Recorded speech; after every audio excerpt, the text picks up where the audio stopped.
حضرت عمر بن عمر رضی اللہ عنہ فرماتے ہیں، میں نے حضرت معاویہ بن ابی سفیان رضی اللہ عنہ سے کہا، میں نے رسول اللہ صلی اللہ علیہ وآلہ وسلم کو یہ فرماتے ہوئے سنا ہے کہ جس نے ضرورت مندوں، دوستوں اور مسکینوں پر اپنا دروازے بند کر لیے، اللہ تعالیٰ اس کی دوستی، اس کی ضروریات، اس کے فقراء اور مسکنات سے آسمان کے دروازے بند کر لیتا ہے۔ مستدرک امام حاکم، حدیث نمبر 7028۔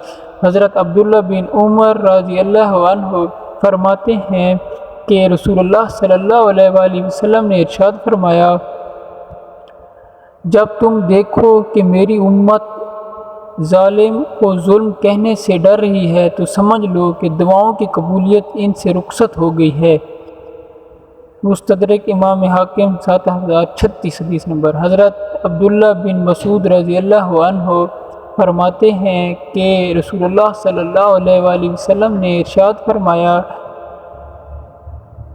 قرب قیامت میں مخصوص لوگوں کو سلام کیا جائے گا، تجارت عام ہو جائے گی، حتیٰ کہ تجارت میں بیوی اپنے شوہر کی معاونت کرے گی، رشتہ داروں کا احترام اٹھ جائے گا، جھوٹی گواہیوں کا دورہ ہوگا، سچی گواہی چھپائی جائے گی۔ مستدرک امام حاکم 7743 حدیث نمبر۔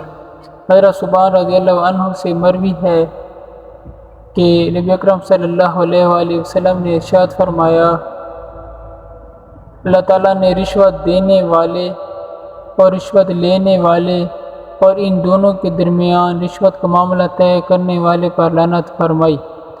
مستدرک امام حاکم، حدیث نمبر 7000۔